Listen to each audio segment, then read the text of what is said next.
Welcome back into the Pick and Roll NBA podcast with Jet and Sep, presented by Full Press Coverage. Sep, the NBA Finals has had a lot of heroes throughout the ages. You know, Willis Reed playing on the broken leg, Giannis gritting it out this year with being less than 100%, Devin Booker playing with a broken nose.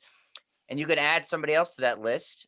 Me, having just returned from the dentist from a root canal, half my face is numb, but I love basketball and the NBA so much that I am going to be here on camera with half of my face paralyzed from Novocaine and a fat lip, and I will still be gritting it out through the show. So, Sap, I want to have the same respect that you would give Willis Reed and Giannis and Devin Booker. Is that fair to ask of you? Absolutely, because just a week and a half ago, I had a temporary crown put in, and the Novocaine took a little while to wear off. So yeah, I was the first time I tried to drink some water, I spit it up all over the place, like Kramer and Seinfeld when he had the Novocaine. So yeah, the fat lip is always a bit uncomfortable, but that'll wear off eventually. But I give you credit; you're a trooper. Thank you. Yes, I will maybe abstain from trying to drink too much water during this show Hmm. for fear of embarrassing myself. But yeah, I mean, I feel like I'm right there with Booker with the broken nose and Giannis with the bum knee. So I think if when the story of this NBA Finals is written, I think I deserve to be included for the heroic effort that this podcast is taking me. Well, at least you've had 15 fewer turnovers than Chris Paul in the last three games, so there's that. Yeah. I mean, there's a lot to unpack from the game, so let's just get right into it then, Sap. 109-103 is the finals, as the Bucks even it up at 2 games apiece. And really, there's a ton of subplots in this game, but the main story was the shootout between Chris Middleton and Devin Booker, who had really an all-time tit for tat game for the ages. Middleton ends up with 40 points. Devin Booker 42. Middleton comes out on the winning side of it. It was by far the best game of the finals so far. And it was, in my opinion, one of the best games we've seen in the playoffs altogether, Sap. It was just a really exciting quality basketball game. It was because there was a lot of ebbs and flows. It felt throughout the first three quarters that Phoenix was in control. They get up 9 early in the fourth quarter, and then their offense just bogged down, or Milwaukee's defense intensity just increased. Probably a little bit of both. Yeah, Booker was sensational. Middleton was sensational. It's the first time since 2001 when opposing players have each scored 40 in the same finals game. The last time that happened was Shaq and Iverson back in the 2001 finals. You wouldn't normally think of Booker and Middleton with Shaq and Iverson, but I think Booker eventually is going to be a Hall of Fame type player. Middleton is really availed himself quite well in this postseason. He's had some down games, but he's always managed to bounce back. Remember last week we were talking about in the previous two series in games 1 and 2, he averaged 15 per game, but once it gets to game 3 and beyond, he's averaged 28. Well, we saw that last night in game 4, and Milwaukee needed him to do that because Drew Holiday continues to struggle from the field. He was 4 for 20. Giannis, I think, had a really good all-around game. I mean, he wasn't scoring at the level he was in games 2 and 3, but he rebounded, he passed, and oh boy, did he play defense. Of course, that memorable block of DeAndre Ayton, which would have tied that game up with a little over a minute left in the contest. Just a sensational block by Giannis. I tweeted out afterwards, he defended the alley and the oop all in one motion. That's a That's good how tweet. he is. Very solid tweet. Thank you. And I'm trying to think about other players in the league that could pull that off. I think LeBron 5 years ago could have pulled it off. Yeah, Not not now. necessarily now. No, he's 36. The reflexes aren't quite as good. The recovery speed not Robert quite as good. Williams. Oh God, Robert really? Williams, the Time Lord. He could do it, Okay. Sap. Yeah, well, chances are he wouldn't be on the floor because he's always hurt. So That's accurate. I'm not going to put him out there. You got to be on the court to make that play. There's just not a lot of guys. I mean, Kawhi maybe, but Kawhi's just not as big and long as Giannis, right? Right. And Giannis, the thing about him is his motor, right? I mean, for a superstar player, we know a lot of superstar players at times they kind of coast, right? You don't see Giannis coasting much because, again, his background and how he got to the league is different than the other great players. I mean, we heard about LeBron in high school, all these players that are sensational. Kevin Durant, we saw at Texas. We knew he was going to be sensational. I mean, Giannis was the 15th pick in the first round, and all we knew was he was selling watches on the streets in Athens, and somehow was discovered by NBA scouts and was drafted 15th by the Bucks as a project. Scored 7 points per game in his first year. So I think he still plays with the mentality of a guy who's still trying to prove himself.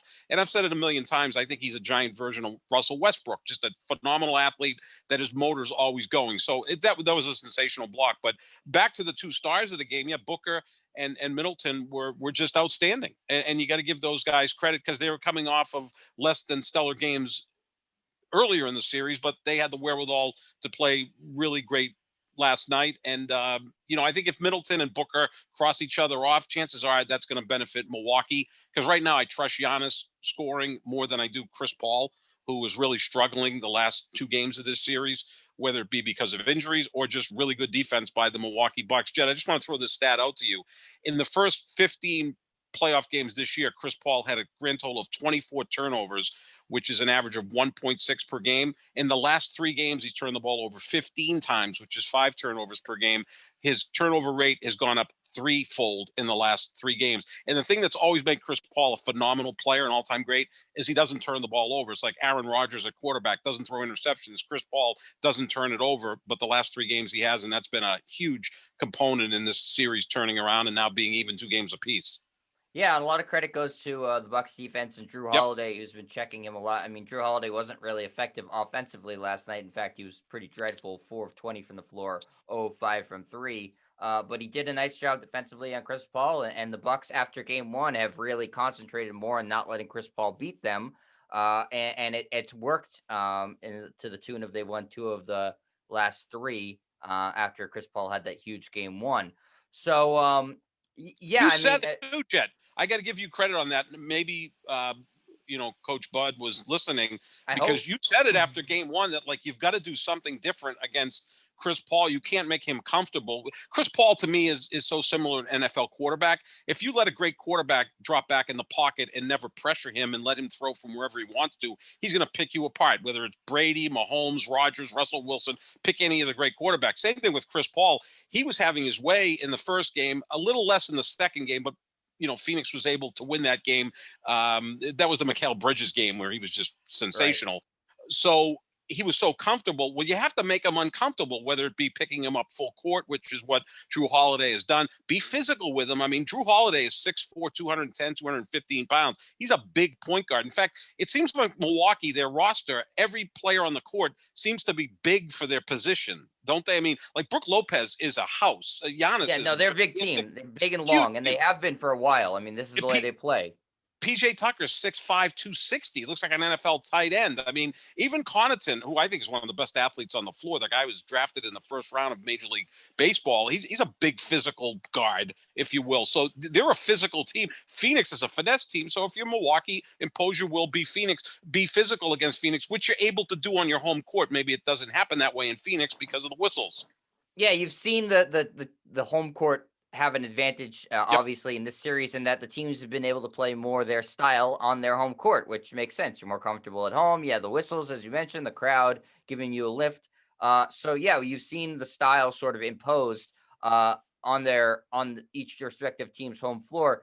So another note about Middleton, and I think you alluded to this a little bit in the last podcast, is it's almost strange that what you pointed out about why it takes him a couple of games to get going, because you look at guys like LeBron or Chris Paul as sort of like those analytical players. Okay, maybe they're sort of feeling it out the game, like a chess master, seeing what the other team is doing. Middleton's just like a pure scorer and shooter. So Right. like it doesn't really make sense why it takes him so long to get going. I mean, obviously it worked like gangbusters for Milwaukee last night. He was arguably the best player on the floor. But you would think with a guy whose game is pretty much pull up jump shots, why is it taking him 4 games to get going?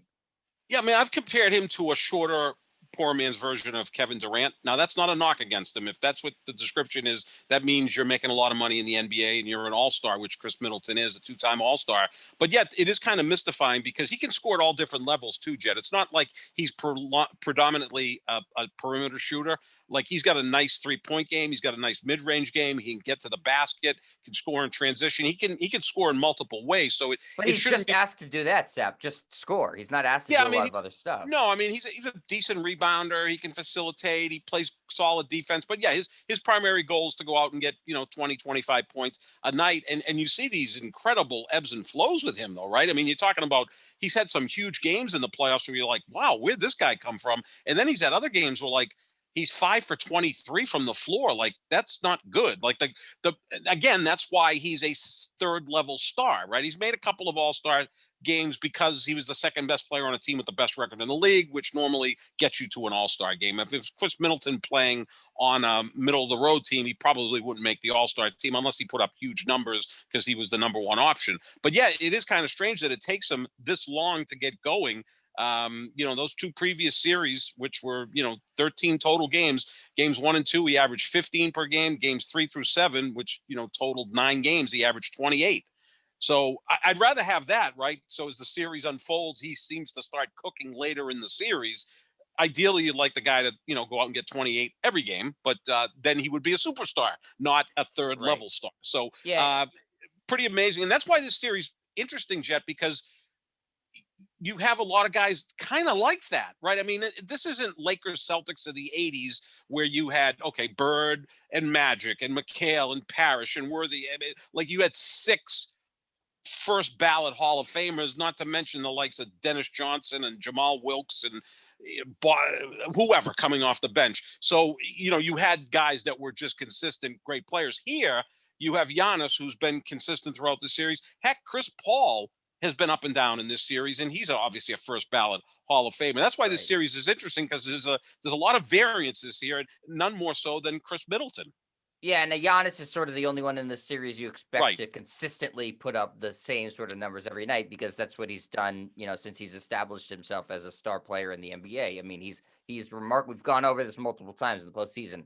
He's remarkably consistent. I He mean, you is. can almost pencil him in for the same numbers every single night.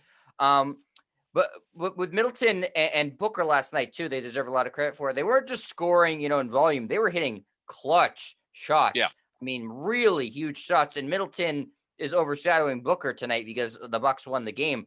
But they were trading big baskets back and forth.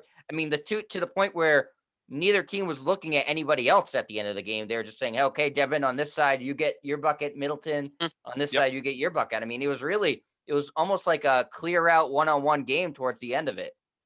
That's why the block by Giannis of the potential game-tying dunk by DeAndre Ayton is even more amazing, because you would just assume in that situation, because the ball was in Devin Booker's hands, that he was going to take the shot, but Giannis was able to, like, switch off quickly off of Booker and get back to block that shot. That makes that play even more remarkable, to, try to defend against a guy who's got a hot hand, and then all in one split second understand that now it's a lob pass. Let me go back there and block the 7-footer. Just a remarkable play. But yeah, both of those guys were on fire, and I like both of those guys because they both can score in so many different ways. Again, they can beat you from deep. They can beat you from the mid range. They can also get the ball to the basket. So, we'll see what happens in game 5.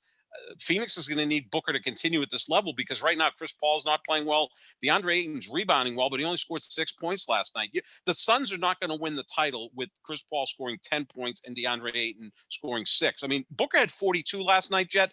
The other 4 starters only had 38. They need Yeah. more help from those guys. They don't have a very deep bench. I'd like to see more of Cam Payne and Cam Johnson. I think both of those guys have played well. I just want to run this by you, because Chris Paul is somewhat getting beat up here by Drew Holiday. The sheer difference in size and the way Holiday's playing physical and being allowed to play physical. Could you see them at some point, not necessarily starting the game, but at some point going out with Cam Payne, Chris Paul in the backcourt, and go with, say, Devin Booker, DeAndre Ayton, and then pick one of the other wing guys, whether it be Jay Crowder or Mikal Bridges or Cam Johnson, and running that lineup for a little bit, take the ball handling duties away from Chris Paul, which sounds crazy, but may be beneficial to them, especially bringing the ball up the court. Maybe you get the ball to Chris Paul in the front court so he's not, getting beat up by Jrue Holiday. Maybe you try to do that to throw a wrinkle at Milwaukee, because that's all this series is, right? These 7-game series is all about adjustments, and give Budenholzer credit. Oftentimes he's slow to make adjustments, but he must have been listening to you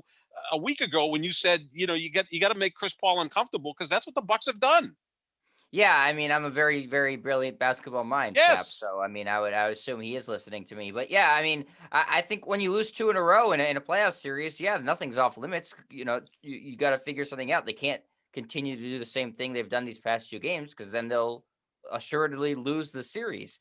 Right. So yeah, I mean, I'm not opposed to saying, try out different lineups, and if you want to play campaign a little bit more, I think DeAndre Ayton needs to be more of a focal point of their offense, and him taking 9 shots is just not enough. I know he wasn't particularly efficient. He only hit 3 of them, but I'd like to see him shoot the ball more.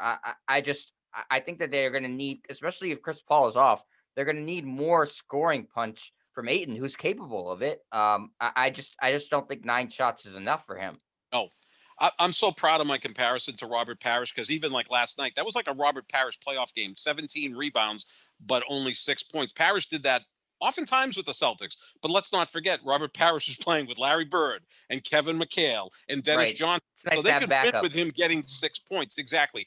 DeAndre Ayton has to get closer to 20 points for this team to win, as does Chris Paul, because can you expect Devin Booker to go out and get 40 each of the next 2 or 3 games? I mean, he's capable of it, but you don't want to put that type of pressure on him, because you also need him to do some other things, play defense on the other end. And Booker can be a good facilitator. Maybe if they want to get the ball out of Chris Paul's hands early in the game, maybe Booker initiates the offense, and you kind of, throw a few wrinkles out there against Milwaukee, because again, all those adjustments have to be made. And, there's 3 days between games. So or 72 hours is the best way to put it, between games.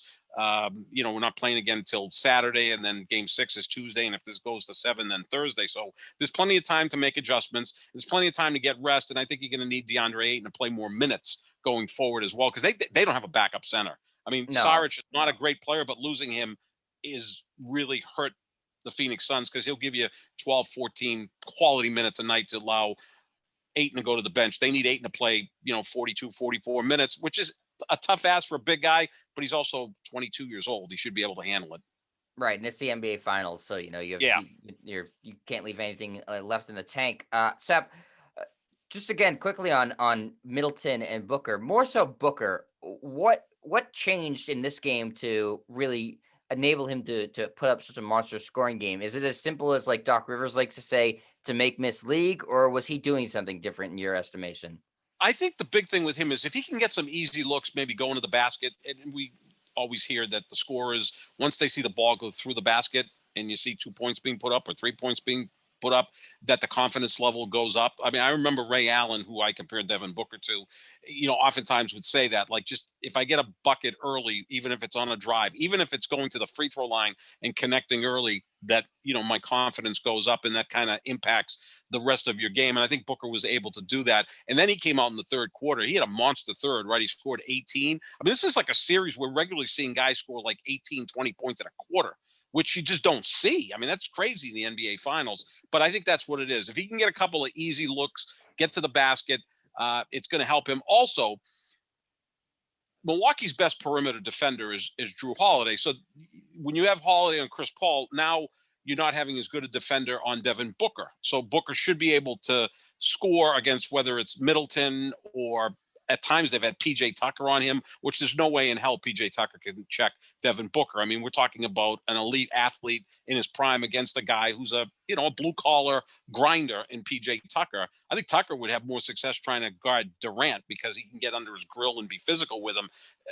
Booker is a thoroughbred. PJ Tucker's not going to check him. So I think it has a lot to do with that. And Milwaukee's made, I think, as you said earlier in the series, the right decision that we have to contain Chris Paul. We've got to cut the head of the snake off, and the head of the snake is Chris Paul. If Devin Booker goes out and gets 42, we'll hope that Chris Paul has an off night, which he had last night, and we hope that DeAndre Ayton has an off night, which he had last night, and it was enough for Milwaukee to win. Yeah. By the way, I love PJ Tucker's stat line from last night. 29 minutes, 0 for 1 from the floor, Yep. so no points. 5 rebounds, 1 assist, 1 steal, and 5 fouls. That's the perfect PJ Tucker stat line that describes him Yep. as a player so well. He is in purely for defense, not Yep. shooting, Nope. and giving all the fouls he has. It's Yeah, like, and, yeah, and setting picks, right? I mean, he'll set some nice picks for Middleton, that's or what he's in for. that's all. You know what? And sometimes less is more. Like, you don't need him taking shots. I mean, the only shot he really ever takes is the corner three, and if that's not available, what else is he going to do? But I yeah, I believe mean, that was the one shot he took last night. It oh, was one shot that's was a three. all he ever takes. I mean, I love the guy because he seems, first of all, like a really cool guy. And look, these two teams have a lot of players that you easily root for. I mean, how can't you root for Giannis? I mean, even if after the game he's talking about why he needed a short break in the last two Right. games to go Need a take a piss. tinkle. Oh my God, that was so great. I mean, how can you like that kid? And I know Chris Paul is an acquired taste, and a lot of people don't like him. I love him. I think he's incredibly smart, great leader. What he's done for the league, I think he's eventually going to be a GM, a coach, maybe a part owner. And I just think he's a genius caliber player. I don't like the way he's played the last two games, and I just hope it's not another case of Chris Paul melting down in the playoffs, because he's had a history of this. And now it's a 3-game series. He's going to have to step up, because I don't think the Suns are going to win with him playing like he played last night. Right. So, Sap, is it a matter of there's a couple options here. Is he melting down? Is Mm-hmm. age and fatigue setting in, or have the Bucks found something that's working against him? And because it's got to be one of those things. Yeah, it's got to be. I mean, I think Middleton, we know, is an elite defender, right? I mean, he's first team all defensive NBA. He's Holiday. a Holiday. Middleton's also a good defender, but Good. Yeah, Holiday he's good. good. But Drew Holiday, I mean, that's why Drew Holiday is one of your probably 5 or 10 favorite players in the league. I mean, He's one of the best defensive guards in the league for sure, without question. I mean, the thing I admire about Holiday is he goes 4 for 20 from the floor, and he still contributes on the defensive end. So I think that has a lot to do with it. And he's big. Jet, he's 5 inches taller than Chris Paul and probably 25 pounds heavier. He's a physical guy, and if he's allowed to play that way, that's going to younger. And that's going to wear on a 36-year-old guy. Chris Paul is not in his prime physically. I mean, that's obvious. I mean, who is at 36? Heck, even LeBron's not in his prime at 36, and he's one of the most. Tom Brady. Yeah, well, that's a different position. I mean, you can't touch him, and now we're hearing Brady played last year with a torn MCL. I mean, it gets ridiculous by the day in terms of, like, okay, we get it, Tom. You're the greatest player ever. You don't have to pile on and tell us, was he also blind in his left eye in the Super Bowl? That's probably what was the case. But so that is obviously part of it. So now I think when you get back to Phoenix, then maybe Milwaukee can't be as physical with him as they've been in Milwaukee. I also think when we saw Scott Foster on the court for Game 3, that just got in his head. And I don't know, did that carry over in the Game 4? I would hope not. I mean, this is a veteran of 16 years. Right. He can't let that bother him. But again, when you're at a genius level as a player, like Chris Paul, LeBron James, Magic, Bird, Bill Russell, those are like the first 5 guys that come to mind. Sometimes you overthink the situation. Now, I think Bird and Russell didn't necessarily overthink the situation. I know LeBron overthinks situations, and there have been times when Magic overthought situations. Just go back and watch the 1984 finals. Many times he overthought the situation, and it hurt his Laker team. So maybe that's the case. I mean, look, if we get to Game 5 and Mark Davis, who is pretty good friend, or at least has a good relationship with Chris Paul, if Mark Davis is officiating that game, then bet your house on the Suns, because Chris Paul will probably have a great game. But that's not a good look for the league either, right? Like, it's like, no, but Scott he can't. Foster's, Scott Foster's a disaster. But he might ref again this series, Sap. He might. He may. I mean, could you see Scott Foster in Game 7? I mean, how much money are people going to be betting on the Milwaukee Bucks at that point, knowing that Chris Paul's lost 12 straight postseason games with Scott Foster officiating his game? That's got to be the craziest stat I've ever heard of. Yeah, it is wild. Like, I mean, Scott Foster, we both agree, has no business refereeing in the finals. But I mean, he shouldn't be in the arena, let alone. But Chris Paul can't let it affect him that much. He just can't. No. He's got to be able to move past it. These great players, though, Jet, the really smart ones, it's almost like it's paralysis by analysis. You know who also was like that? Peyton Manning at times was like that. It was almost like he'd get to the line of scrimmage, and it would be like sensory overload. Like, instead of just kind of focusing on what's going to work, you're never going to like Omaha. Yeah, Omaha. I was thinking more the stakes than the city in Nebraska, but like Brett Favre would never be accused of sensory overload. Like, because No. Brett Favre didn't even know how to read defenses. Really, he didn't know his first few years in the league what a nickelback was. Probably thought it was the rock group Nickelback or whatever their pop group. He was a Um, grip it and rip it. That was Brett Favre's Pretty much. mentality. Yeah. And that's something that happens with Aaron Rodgers too. Sometimes he gets to the line of scrimmage and it turns into the New York Times crossword puzzle for him. He's having fun. He wants to prove he's the smartest guy on the field. And in the end, it doesn't necessarily help you win the game. So I think sometimes with Chris Paul, he's like over analytical, like sometimes just go play, screw it. I mean, I think that's when LeBron's been at his best, like just go play. That's why you see LeBron, most of his game winning shots, if not all of them, come when the ball's just inbounded to him and he has no choice but to shoot it. He makes it when there's like 18 seconds on the shot clock and he has the ball in his hand. Sometimes he overthinks the situation and passes it up to Kyle Korver or someone else when there's only 3 seconds left. It's like catch, make a move, shoot. I got no choice. And he ends up hitting them. So I think Chris Paul is that type of player. So let's hope, in fact, for someone that's rooting for Phoenix, that's not the case. But it's been a fun series. And look, even when it was 2-0, we both said this thing's going 6 or 7. I mean, because neither team is great enough to just sweep the other. I don't think that's really in the equation. Or a 1-5 games. I mean, it's just it was right. not in the Yeah, cards. no, these teams are pretty even. I mean, Giannis is clearly the best player. We get that.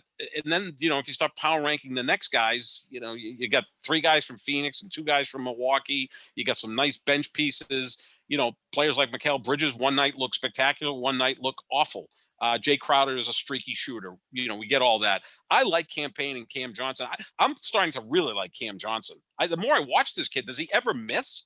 I mean, it's just like good. He always He's makes very good good. plays. He's going to make like himself some money for sure. Yeah, I mean, I like he's him. becoming a more quality player. But Phoenix He, has a bunch of good young players. That's why they're an yeah, interesting team, because they have a mix of these really talented young they guys, do. but they also have some established veterans like Crowder, obviously Paul. They're an interesting team. I mean, it's a very well constructed team. Other than you can knock them for not having Right. a lot of Yeah. bench depth. But I mean, at some point, like, you can't have, you're not the dream team. You can't have everything. Right. Maybe they should have been in on Andre Drummond. I'm just thinking of where they could have got a decent backup center for Yeah, DeAndre. but it seemed like he was dead set on the Lakers. I Yeah, mean, I because mean, I yeah, don't know no what one you took could the have done Suns about that. seriously. We didn't take the Suns seriously until they beat the Lakers, and it was like, Yeah, oh, that's they're true. pretty good.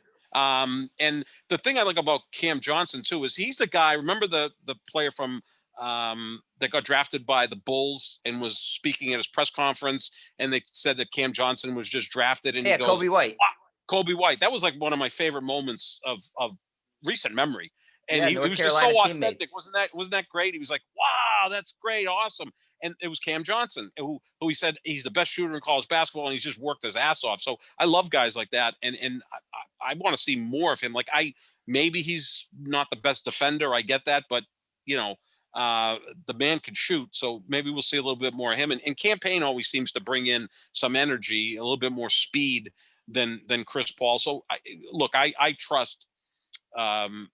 I trust Monty Williams to make the right adjustments. I got to hear his speech after the game, and he's so good, man. He's such a great coach because he knows what to say to the players the right way. He doesn't. He's not Stan Van Gundy, like losing his voice and screaming at people to the point where like we don't want to play for this lunatic. He says it, but he does it in a manner where he's critiquing you, but he's not criticizing you, and then he's uplifting you. He gives like that compliment sandwich. Like he starts it off with positivity, Yeah. then he gets critical, and then he ends it with positivity. Like, we're going to Great get coach. this done. Great coach. Great coach. I thought he should have been coach of the year, and I thought 2 years ago that the Lakers should have hired him. And look, they won a title with Frank Vogel, but I would take Monty Williams over Frank Vogel. Yeah, I mean, I think everybody would. It's interesting with Cam Johnson and some of these guys who are excellent shooters in college. For whatever reason, it does seem to take them a while to get going Yeah. in the NBA. Now, I would think, okay, you're a good shooter in college. Basketball's the same size. The dimensions of the court are a little bit different, but you're still trying to put the ball in the hoop. And it does take them a while to get going. Remember, JJ Redick, for the first couple of years of his career, looked like he was going to be a washout in the league. Good point. And it really just seemed like he was done, but then he figured it out. And as far as other guys have gone, like Buddy Hield, he took some time too. So maybe it takes some time for these guys to figure out shooting. Sap, I wanted to also get to that block last night from Mhm. Giannis, which was the play of the game in terms of how people are going to remember it. And I want to read to you a couple of tweets from Skip Bayless. I don't know if you saw my Twitter today. Uh, I don't even have to have you read them. I can predict them. Actually, I saw Skip and Shannon Undisputed. Yeah, go ahead because I here's the know exactly where we're going with this. here's the first tweet right after the block happened at 11:46 last night. That Giannis block of Ayton is being completely overrated. It was a lob. Giannis had plenty of time to go up and meet Ayton as he was catching the ball at its peak. He almost couldn't help but block it. Okay. Strong take that nobody agrees with, but okay, that was at 11:46. Anybody could Today, have blocked that, don't you know? I yeah, mean, any guy in the league, yeah, oh, he couldn't have helped but block. He accidentally blocked it, he basically. Okay, blocked it with his head. 11:46 last night. This morning, 9:57 a.m. Why Giannis's block is being so overrated now on Undisputed. Okay, it's clearly stick with this dumb take. Let's see what he says next. 11:57 a.m. Giannis's block greater than LeBron's block now on Undisputed. Yeah, well, every block is greater What, than he LeBron. changed his mind in the span? No, it's LeBron. I mean, come on, that block in the 2016 Finals, Game 7, was clearly overrated. I remember how many times Skip has said this, that it was a very easy block because J.R. Smith actually deserved more credit because he got to where Iguodala was going, and Iguodala had to kind of go underneath him to lay it in. I mean, LeBron only covered about 70 feet in about 2.5 seconds, and just timed it perfectly so it wasn't goaltending, and it was Game 7 tied up in a game where no one could score in the last 4 minutes because they were just gassed or gagging or whatever, and that led to a championship. But that wasn't a very impressive block by LeBron, nor an impressive block by Giannis. No, I mean, if Michael Jordan had done that, Skip would have needed to take some sort of medication Yeah, to oh yeah, for sure. get his middle muscle to contract because he Let's would have gone through the roof. Sap, I took a screenshot of all three of those and I put them together and I tweeted it out. I said, "This is a professional troll in 3 Oh tweets." God, yeah. I mean, that's why you almost have to respect it. It's like it's such an Oh, over the top take. it's Like brilliant. everybody, he looks at what people are saying on Twitter. Yep. If somebody likes something, he does not like it. If they don't like it, he does like it. It's actually not that complicated what he does, but he's No, still the best at it. he's by far the best at it. I mean, it's Trumpian, right? I mean, it's so perfect. It's like we all saw the block. Now, I mean, there's different degrees of how you want to rate that. The lob pass wasn't that great, and Ayton was kind of at his fingertips with it, and I don't even know if he would have completed the dunk. But look, the thing was 12 feet off the ground when Giannis blocked it, and he's blocking a pretty big, strong guy attempting to dunk the ball. But it wasn't like he was just standing with DeAndre Ayton when the No, ball he was switched lobbed. directions. He was 12 feet away from the basket, trying to decide if he was going to contest a potential shot from a guy who ended up scoring 42 points. And all in a split second, he covered all that ground, changed directions, jumped off a leg, which looked like he blew out the ACL 2 weeks ago. Like the whole thing was like, holy crap. And it came late in the game. I mean, Milwaukee was up 2 with 1:16 left. LeBron, when he had that block on Andre Iguodala 5 years ago, it was a tie game, Game 7 in the NBA Finals. And look, I think that's still the quintessential defensive play because it was Game 7 of the NBA Finals. This was Game 4. I mean, if Phoenix wins last night, this series is probably over, right? Because I agree. only Yep. LeBron and the Cavaliers have ever come back from 3 games to 1 down to win a championship in the finals. And I'm not saying if Ayton dunks that, now we've got a tie game. I don't know how it ends. Maybe Milwaukee wins anyway. So, but no, that was a spectacular block. I mean, come on. I mean, just What was he sometimes doing? Sitting on his TV and he saw it and he was meh. well, because he doesn't like Giannis. If that was Kevin Durant, he would have went nuts. He loves Kevin Durant. He loves Michael Jordan. I mean, Michael Jordan's his all-time favorite athlete. I think if he got to meet I'm sure he met Michael Jordan because all he talks about is how he covered the Bulls in '98 as a columnist for the Tribune. And the thing is, if you like, I know Skip. I don't know him, but I know more of him as a writer. He is a phenomenal writer. Like, just read any of his stuff. It's incredible. He's a great writer. But he's understood that over the last 20 years, he makes a lot of money being Skip Bayless, professional troll, makes $6.5 million a year. to say some crazy stuff. And he's got a perfect partner in my man Shannon Sharp, because Shannon will battle him, but it's in a good natured way. And Shannon's also smart enough to know that he's making $4 million a year for sitting in a studio for a couple hours a day and going at it with Skip Bayless. It's great employment if you can get it. Yeah, I so we if you all do. just listen to that show, Giannis's block was not impressive, and he's in bad shape, according to Right. that show. In bad. Well, I think what Shannon did amend that, and I agree with him on this. I think that Giannis gets so excited that he hyperventilates. I don't think it's a conditioning issue. I think it's just that he really seems so excited to just be out there in a big moment that he's overexcited and he starts to hyperventilate. Like I said, I think Giannis needs to listen to some mellow music. Yeah, but that's not a conditioning thing.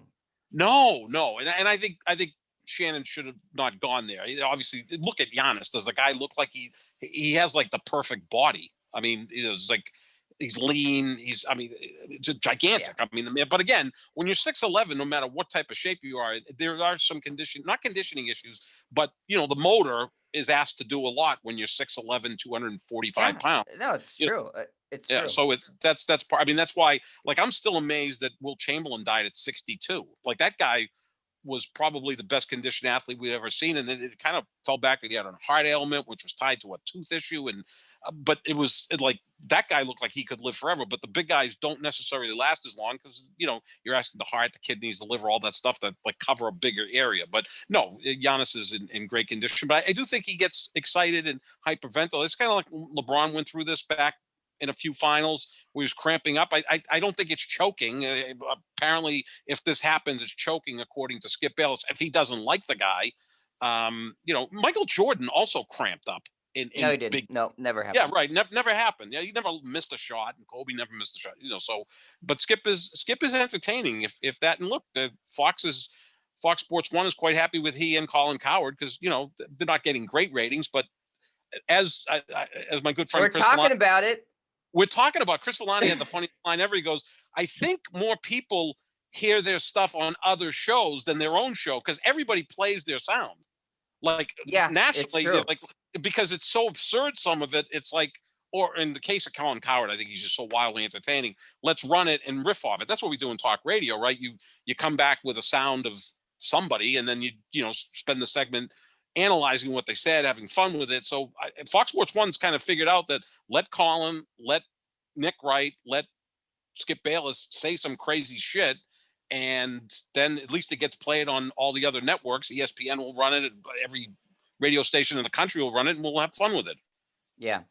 Sap, we're about to get cut off from this Zoom timer because we joined twice. So we'll just I'm gonna stop it, and then we'll do our picks, and then we'll end it. Does that work? Okay, sounds good. Okay. I will invite you in a second.